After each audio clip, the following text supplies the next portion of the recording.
इसे FNO derivative market, उसकी जो 5 लाख है औसत प्राइस, उसको बढ़ा के 20 लाख 30 लाख करने की ये इच्छा सेबी ने बोला है। हालांकि अभी उस पर एक्शन कुछ हुआ नहीं है, तो होने वाला है।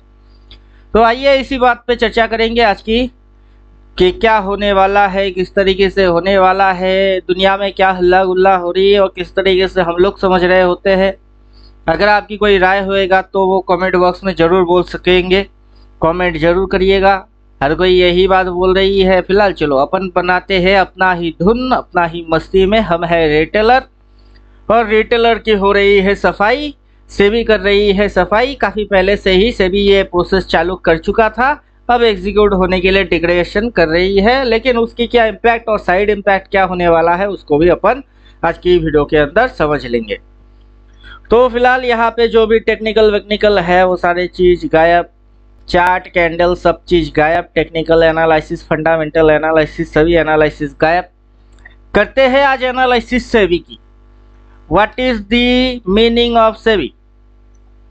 चलिए आइए एकदम डिटेल तरीके से समझ लेते हैं। SEBI security exchange board of India, security exchange board of India. नाम में है सिक्योरिटी, काम है एक्सचेंज वाला जहां पे लेन देन होएगी, और उसका बना के बैठे हैं बोर्ड और भारतीय सरकार का सेबी। अभी सेबी जो है ये क्या करता क्या है? सेबी रूल एंड रेगुलेटरी उसको निर्धारण करता है। चलो अच्छा है। अब आपको पता है कि नहीं पता, मुझे नहीं पता, मेरे को जो पता है उसको मैं एक्सप्लेन करता हूँ। सेबी क्या करता है? मार्केट, शेयर बाजार, उसको कंट्रोल करने की कोशिश करता है। कैसे? अब हम लोग जानते हैं मार्केट सेगमेंट के बारे में कि मार्केट के अंदर सेगमेंट है कैश। कैश सेगमेंट बोले तो वो जो इक्विटी स्टॉक्स है वो है कैश सेगमेंट। अब कैश पे आप एक शेयर बाई करो, 5 शेयर बाई करो, उसको लंबा समय तक होल्ड करो, तो वो है कैश मार्केट। इक्विटी मार्केट जहाँ पे इक्विटी की शेयर्स होती है वो कहलाता है कैश मार्केट। अब हम लोग मान लेते हैं यहाँ पे अपन एक एग्जाम्पल के हिसाब से कोई शेयर का नाम ले लेते हैं टाटा। अब टाटा का आप शेयर ले रहे हो, टाटा मोटर मान के चलो, टाटा मोटर की आप शेयर परचेज करते हो। वो शेयर आप चाहो तो एक क्वांटिटी बाई करो, 2 क्वांटिटी बाई करो, जितनी आपकी कैपिटल है उस हिसाब से आप टाटा की शेयर्स बाई करेंगे। फिर उसको आप होल्ड करेंगे, कुछ लंबा समय तक रखने की कोशिश करेंगे। सिंपल सी बात है, जब तक कि आपकी प्रॉफिट ना आए तब तक आप काटोगे नहीं, जब तक लॉस देगा रखे रहेंगे। कैश सेगमेंट के अंदर में कोई लफड़ा सेबी ने नहीं डाला। अब सेबी ने जो लफड़ा डाल के रखा है वो है डेरिवेटिव मार्केट। अब डेरिवेटिव क्या होता है? ये डेरिवेटिव मार्केट या डेरिवेटिव आखिर है क्या चीज? डेरिवेटिव,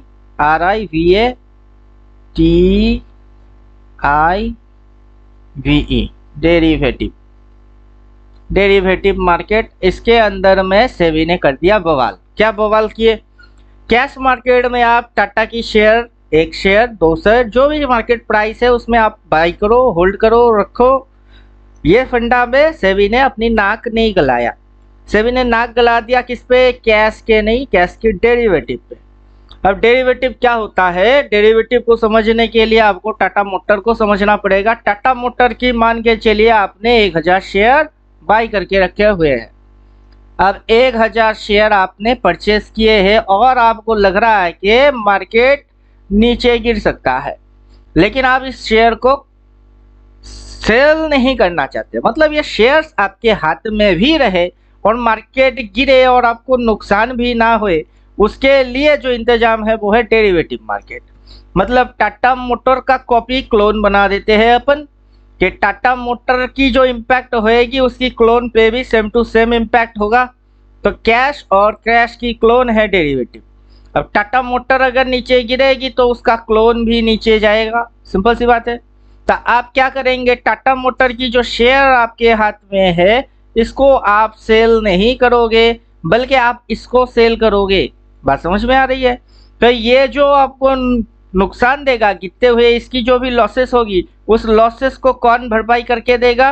ये डेरिवेटिव से भरपाई आएगी। तो सेबी की कहना अब इसी जगह पे है कि ये जो डेरिवेटिव है, इस डेरिवेटिव के अंदर में लोग जो पैसा लगाते हैं, वो पैसा कुछ इस प्रकार से लग रही है कि लोग इस डेरिवेटिव को हेजिंग ना करके स्पेकुलेटिव बोले तो आपको पता होगा कि ये डेरिवेटिव जो है उसकी दो डिपार्टमेंट आता है। अगर पता नहीं है तो अच्छे से समझ लीजिए, काफी काम की चीज डिस्कस कर रहे हैं। डेरिवेटिव की दो सेगमेंट आता है, एक होता है फ्यूचर बोले तो लॉट, ये चीज अच्छे से समझ लीजिए। फ्यूचर बोले तो लॉट, FUTURE फ्यूचर। और दूसरा है डेरिवेटिव का ऑप्शन।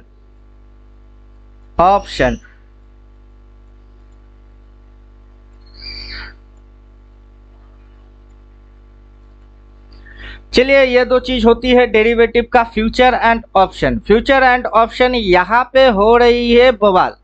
लोग किसी चीज को कुछ और चीज समझने की गलतफहमी यही से मारना चालू कर रहे हैं। और इस चीज को अगर आप अच्छे से समझ जाएंगे तो आप एकदम बिल्कुल रिलैक्स और चिल हो जाएंगे। बात अगर समझ में आ रही है तो मैं जो बोल रहा हूँ, क्या बोल रहा हूँ, कितना इफेक्ट होएगा, कितना काम करेगा, ये सारी चीज आज के इस वीडियो के अंदर अपन खत्म करेंगे लफड़े को।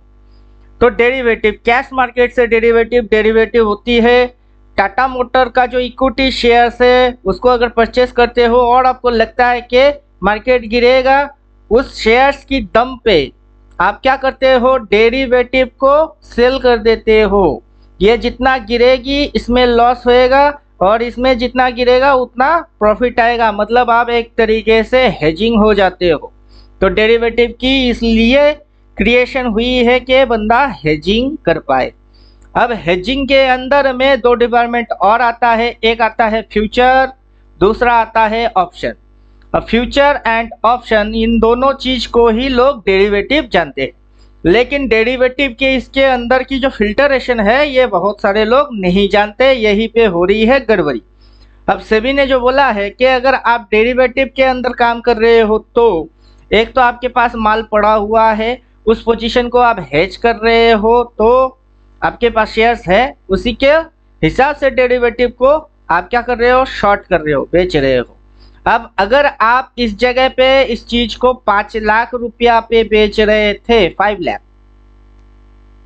तो अब आपको वो चार्जेस बढ़ाने होंगे कितने? 20 to 30 लाख।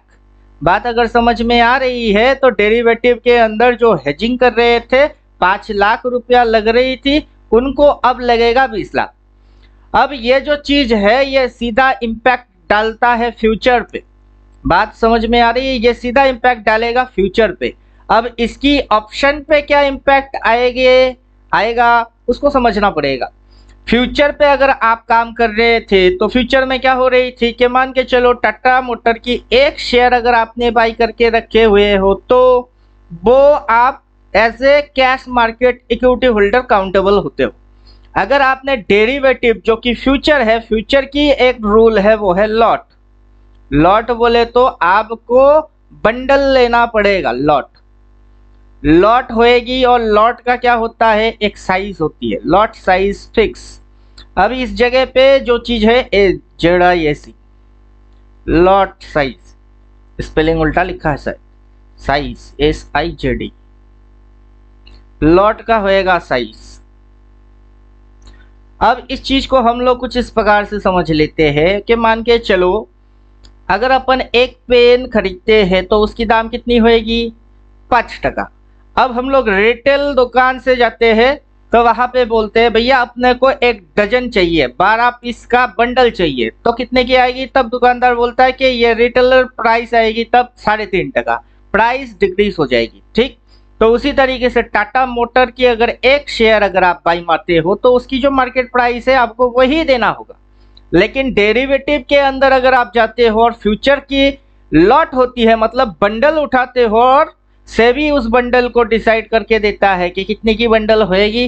अब लेट से मान के चलो 1000 की बंडल है, 1000 का क्या है बंडल है।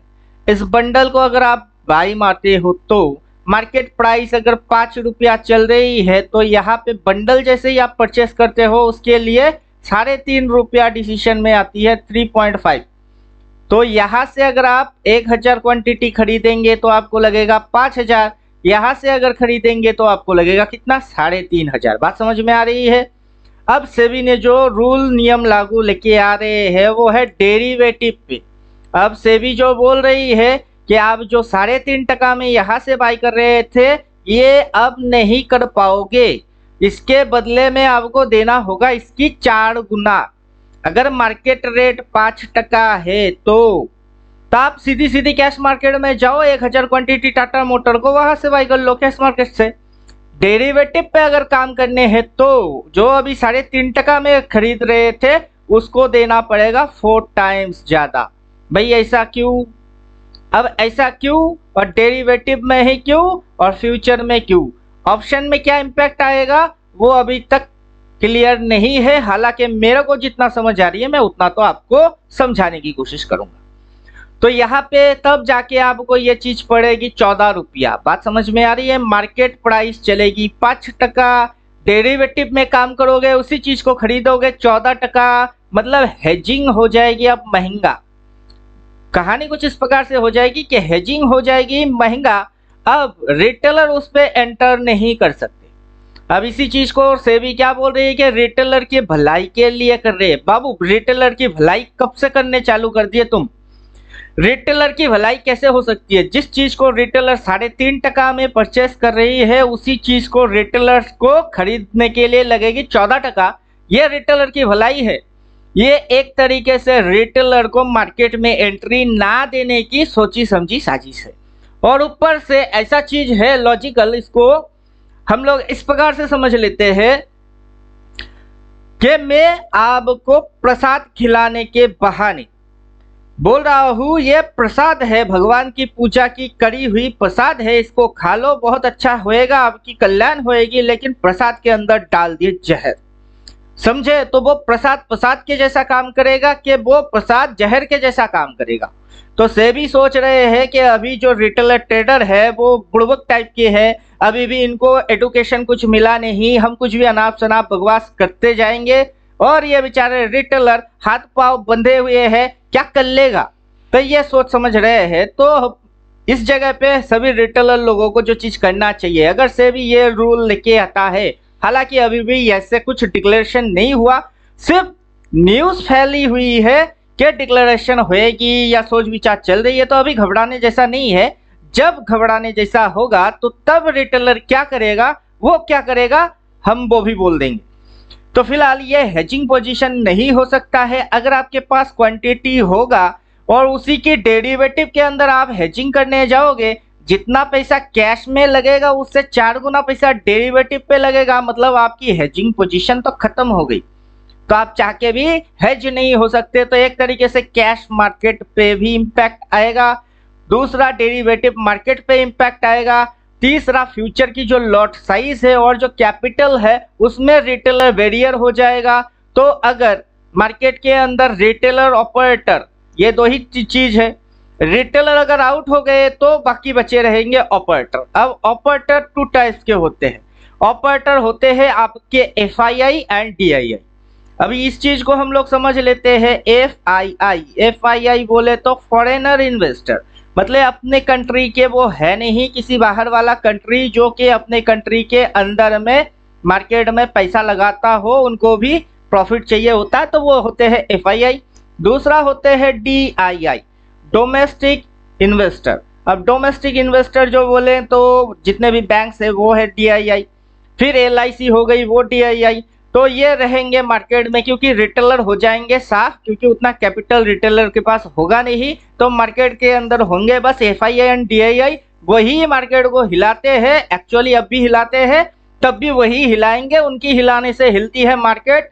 मतलब खड़क सिंह के खड़कने से खड़कती है खिड़कियां, और खिड़कियों के खड़कने से कहा खड़कता है खड़क सिंह। तो इस तरीके की चीज होगी। तो जो फ्यूचर है उस पर तो डायरेक्ट इंपैक्ट आएगा। अब सवाल रहेगा ऑप्शन। अब ऑप्शन के अंदर किस प्रकार की इंपैक्ट आ सकती है उसको हम लोग समझते हैं। अगर फ्यूचर पे लॉट साइज की ऊपर, अब फ्यूचर की जो लॉट है वो होएगी साइजिंग में प्लस, अभी जो निफ्टी है वो चल रही है 25 की लॉट, अगर इसको 4 गुना कर देंगे तो लॉट साइज कितनी होएगी, तब हो जाएगी 100 की लॉट। अगर 100 की लॉट है और उस समय प्रीमियम अगर 100 चला तो तब आपकी कैपिटल लगेगा 10,000। बात समझ में आ रही है? तो 10,000 डाल के एक ऑप्शन अगर आप बाय करते हो, अब वो फ्यूचर में बाय करो या बाबू वो ऑप्शन में बाय करो, उससे कोई फर्क नहीं पड़ता, कैपिटल आपकी उतना ही लगेगी। अब ऑप्शन के अंदर, फ्यूचर के अंदर क्या होता था, कॉन्ट्रैक्ट रोल ओवर हो जाती। ये मान के चलो एक महीने के लिए, 1 मंथ के लिए आपने फ्यूचर बाय कर लिए हो और वो इस महीना प्रॉफिट नहीं दिया, तो उसको आप कैरी फॉरवर्ड कर सकते हो, रोल ओवर कर सकते हो नेक्स्ट मंथ के, जब तक प्रॉफिट नहीं देखता आप उसको कैरी रोल ओवर करते चलो, ठीक है, कभी ना कभी तो प्रॉफिट आएगा ही।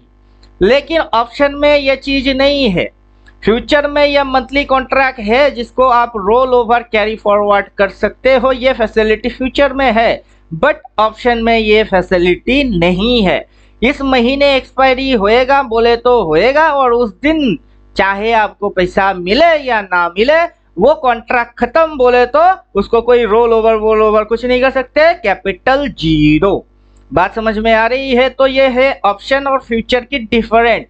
फ्यूचर रोल ओवर होता है, ऑप्शन नहीं होता है। उस महीने की कॉन्ट्रैक्ट खत्म बोले तो खत्म, उस दिन या तो वो 0 हो जाएगी या फिर जिस भी प्राइस को, स्ट्राइक प्राइस को आप सिलेक्ट करते हो, वो प्राइस अगर आ गई तो आप हीरो हो जाओगे। तो ये यहां से शुरू होता है हीरो एंड जीरो।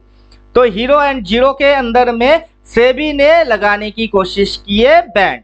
तो अब ये जो हीरो जीरो कॉन्सेप्ट है, इसको पैदा किसने किया? इसको पैदा भी सेबी ने ही किया। जितने भी अभी आप देख रहे हो लफड़े, सारे लफड़े की जड़ है सेबी। अब सेबी ने कैसे लफड़ा पैदा किया उसको अगर समझने हैं तो आपको थोड़ा पुराना प्लेयर के साथ बात करना पड़ेगा, जो कि 5-6 साल से स्टॉक मार्केट के अंदर ट्रेडिंग करता है। यह 5-6 साल से वो ट्रेड के अंदर की न्यूज, खबरा खबर, ये सारी चीज पता रखता हो। तो सेबी है सारे लफड़े के जड़, वो है कैसे? क्योंकि सबसे पहले एक ही कॉन्ट्रैक्ट हुआ करता था, वो कॉन्ट्रैक्ट था मंथली कॉन्ट्रैक्ट। चाहे आप फ्यूचर करो या फिर आप ऑप्शन करो, एक ही कॉन्ट्रैक्ट हुआ करता था, वो कॉन्ट्रैक्ट था मंथली कॉन्ट्रैक्ट। अब ये मंथली कॉन्ट्रैक्ट जो महीने की, हर महीने के लास्ट गुरुवार होगा उस दिन वो कॉन्ट्रैक्ट खत्म होता था। उस कॉन्ट्रैक्ट के अनुसार आप फ्यूचर बाय करो, नो प्रॉब्लम, आप उस महीने के हिसाब से ऊपर जाएगा कॉल लेके बैठ जाओ, नो प्रॉब्लम। आपको अगर लगता है कि वहां से मार्केट गिर जाएगी तो आप पुट लेके बैठ जाओ, नो प्रॉब्लम, कोई स्पेकुलेशंस कुछ भी नहीं था।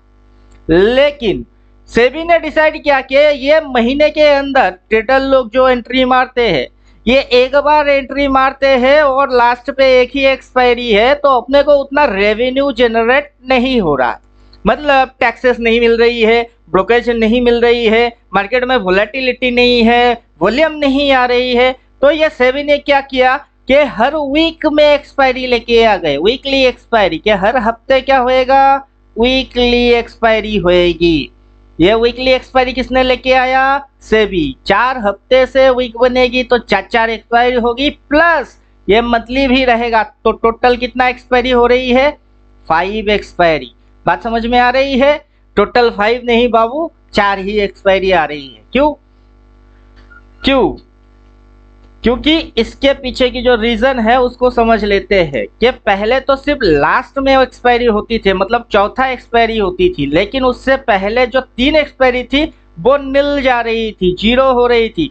अब वहां पे हर वीक एक्सपायरी करेंगे तो एक महीने के अंदर 4 ही होंगे, 5 एक्सपायरी नहीं होता है। तो चलो 4 एक्सपायरी होंगे। 4 एक्सपायरी होंगे तो क्या लास्ट एक्सपायरी के दिन या तो कॉल की भाव बहुत बढ़ जाती थी या फिर पुट की भाव बहुत बढ़ जाती थी। तो जिस साइड की प्रीमियम लगती है वो या तो 0 हो जाता था और ऑपोजिट साइड हीरो हो जाता था। अब गवर्नमेंट ने, सेबी ने जैसे ही इसको 4 वीकली एक्सपायरी कर दिए तो सटोरी लोग आ गए और हर हफ्ते के अंदर सट्टा खेलना चालू कर दिया। अब सट्टोरी लोग हर हफ्ते के अंदर क्या सोच लेके आते हैं कि चलो डाल देते हैं 500, या तो 500 क्या होएगा, जीरो हो जाएगी, 500 क्या हो जाएगा, जीरो हो जाएगा, या 500 के पीछे एक जीरो और लग जाएगी। तो सीधा सीधा क्या चीज बन गई, स्पेकुलेशन। क्रिएट किसने किया, क्रिएट किया सेबी ने। अब ये चीज जैसे ही क्रिएट सेबी ने किए, उस समय सेबी क्या घास चढ़ने गया था, क्या सेबी के दिमाग में बुद्धि नहीं थे, या फिर सेबी के अंदर में जो बैठे कुर्सी में बैठे बड़े बड़े ट्रेडर लोग, इन्वेस्टर लोग, इकोनॉमिस्ट, जो मर्जी वो कह लो, वो क्या चरस गांजा मार के फुक्के बैठे हुए थे, नहीं, उन्होंने अपनी रेवेन्यू जनरेट करने के लिए यह विंडो खोल दिए लोगों के लिए कि हर हफ्ते ऐसे होंगे। अब उस विंडो को खत्म करने के लिए ये नया रूल लेके आ रहे हैं कि वोलेटिलिटी हाई हो गई, ये हो गई, वो हो गई, पहले तुम ही खोलते हो ये दरवाजे, तुम अपनी स्वाद के लिए कर लेते हो, तुम्हारी स्वाद पूरा हो गया। तो इस समय जब आप खोल रहे थे तब क्या रिटेलर के बारे में ऐसा नहीं सोचा? मार्केट की स्पेकुलेशंस कितनी बढ़ जाएगी नहीं सोची, वोलेटिलिटी कितनी होंगे नहीं सोची। जब आप रियल में वोलेटिलिटी आ रही है, आपको रेवेन्यू मिल रहा है, तब रोना धोना क्यों चला रहे हो कि रिटेलर की भलाई के लिए कर रहे? किस दिन रिटेलर के भलाई के लिए आपने सोचे थे? तो ये जो बवाल खड़ा किया, ये सेबी ने खुद से बवाल खड़ा किया, क्योंकि किसी रिटेलर ने सेबी को नहीं बोला होगा कि वीकली के अंदर में आप ये कार्ड करो, हर हफ्ते की एक एक्सपायरी लेके आ जाओ। अब कहानी में ट्विस्ट पॉइंट ये है, जो अपना निफ्टी है वो हर गुरुवार के दिन एक्सपायरी होएगी, निफ्टी की गुरुवार एक्सपायरी होएगी, बैंक निफ्टी की बुधवार एक्सपायरी होएगी, फिर निफ्टी की मंगलवार, ट्यूसडे, ऐसे करके हर मतलब वीक के अंदर पांचों के पांचों दिन, किसी दिन सेंसेक्स, किसी दिन बैंक निफ्टी, किसी दिन निफ्टी, ऐसे करके इन्होंने पूरा मार्केट की सत्यानाश करके रख दिया। किसने? सेबी ने। अब पूरा सिस्टम पूरा बिगड़ गया है। अब उस सिस्टम को ये टैकल नहीं कर पा रहे, क्योंकि इनकी जो सर्वर है वो ठप हो रही है, और जो ट्रेडर लोग है वो पैसा लगाने के बाद सर्वर अगर क्रैश करता है तो ट्रेडर की पैसा, सिंपल सी बात है, राइट टाइम पे काट नहीं पाएंगे तो उनकी ऑप्शन जीरो हो जाएंगे, तो उनकी भी लॉसेस ही होगा।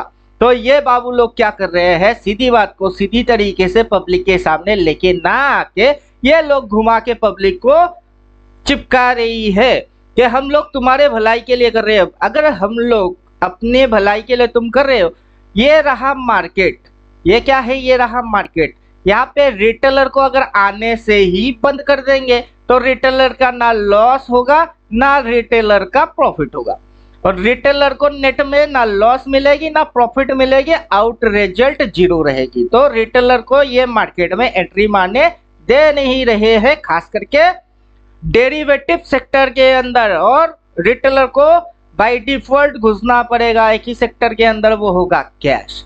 बात अगर समझ में आ रही है तो यही है रिटेलर की आने वाला भविष्य, जिसके अंदर रिटेलर हो जाएंगे ऑप्शन ट्रेडिंग से साफ। तो रिटेलर सफाई अभियान इस तरीके से चलने वाला है। रिटेलर बुड़बक टाइप के लोग अभी भी अगर समझ नहीं पा रहे हो, सेबी को अगर समझ रहे हो माई बाप, तो सेबी है ऐसा कुछ कि आपके पास है मुर्गी और उसको सेफ्टी देने के लिए लोमड़ी के पास आप अपनी मुर्गी को गिरवी रख के आते हो कि लोमड़ी भैया मेरे मुर्गी को तुम देख के रखना, और लोमड़ी मुर्गी खाने में एक्सपर्ट। बात समझ में आ रही है? राक्षस को रखवाला समझने की गलती कौन करता है? रिटेलर करता है। रिटेलर इतना ही बुड़बक और उल्लू है, रिटेलर को कितना ही समझाओ, जब तक ठोकर खाएगा नहीं तब तक समझ आएगा नहीं। तो चलो रिटेलर बाबू लोग, जो जो आपकी समझ में है वो कमेंट करके डाल देना। फिलहाल ये सारे चीज मेरी पर्सनल है, मैं ये चीज किसी के ऊपर थोपने वाला नहीं हूँ, ये सारे चीज मेरी पर्सनल है। अब सेबी हो या बेबी हो या डेवी हो, उससे अपने को कोई लेना देना नहीं। अगर पैसा होगा जेब में तो राजा बनेगा कोई भी। तो अपन वापस आ गए हैं चार्ट पे, लाइन लेवल एक्टिवेट कर दिया। जिस दिन होगा ये रूल उस दिन अपन करेंगे उसकी लूप होल्स पता। मतलब अगर ये गवर्नमेंट की नियम है तो उस नियम के कुछ सॉल्यूशंस भी होंगे, लूप्स है तो लूप होल्स भी होंगे। उस हिसाब से अपन डिसाइड करेंगे कि कैसे, अगर फ्यूचर एंड ऑप्शन में काम करेंगे तो कैसे, वरना फ्यूचर ऑप्शन को लात मारेंगे, इक्विटी में घुसेंगे तो मल्टीवेगर ढूंढेंगे। सीधी सीधी शेयर बाजार की रोड कोई बंद नहीं कर सकता है, चाहे कितना ही कोशिश क्यों ना करे, और ये सेबी भी पछताएगा। लिख लो इस बात को, अगर ये नियम लागू करता है तो सेबी पछताएगा, क्योंकि रिटेलर नहीं होगा सिर्फ ऑपरेटर, किसी की बैंड नहीं बजाएगा। मार्केट एक तरीके से साइडवेज के जैसा हो जाएगी, क्योंकि दो प्लेयर एफआईआई और डीआईआई दोनों बराबर टाइप के करोड़ों के फंड रखते हैं, और एफआईआई डीआईआई दोनों मिलकर ऑपरेटिंग सिस्टम तैयार करते हैं जो कि रिटेलर की खून चूसते हैं। जब रिटेलर होगा ही नहीं तो किसकी खून चूसेगा? एफआईआई और डीआईआई। और सेबी अगर यह नियम लेके आता है, रिटेलर तो अगर बच भी गए तो मार्केट की हालत खराब हो जाएगी। बात समझ में आ रही है? तो इंडियन मार्केट के ऊपर काफी बुरी इंपैक्ट पड़ने वाला है सेबी के वजह से, जिसकी बुरी इंपैक्ट 4 वीक में एक्सपायरी, हर सेगमेंट की अलग अलग दिन की एक्सपायरी, उसकी सजा भुगत रही है। आगे आने वाला समय में अगर ये चीज बंद कर दिए तो इसकी भी सजा भुगतेंगे सेबी। और अगर सेबी को सही ढंग से रिटेलर को कुछ मदद करना है या मार्केट के अंदर स्पेकुलेशंस को बंद करने हैं, तो ये हर दिन एक्सपायरी और हर हफ्ते एक्सपायरी, इसको बंद करना पड़ेगा। मार्केट अपने आप से ठीक हो जाएगा। तो उम्मीद करता हूँ ये मेरी दिमाग की सोच समझ आपको कैसा लगा वो कमेंट बोल सकते हो, या फिर क्या करने से सेबी को फायदा होगा या रिटेलर भाई लोगों की पास फायदा होगा वो भी कमेंट करके बोल सकते हो। तो दोस्तों ज्यादा लंबा चौड़ा वीडियो बनाने है नहीं, मिलता हूँ नेक्स्ट वीडियो में। तब तक सेबी के पास जाओ, रोना धोना करो। अगर सेबी आपकी बात सुन के आपकी माननी मानता है तो बढ़िया रहेगा, वरना मेरे टाइप के बन जाओ। मिलता हूँ नेक्स्ट वीडियो में। थैंक यू, गुड बाय, धन्यवाद।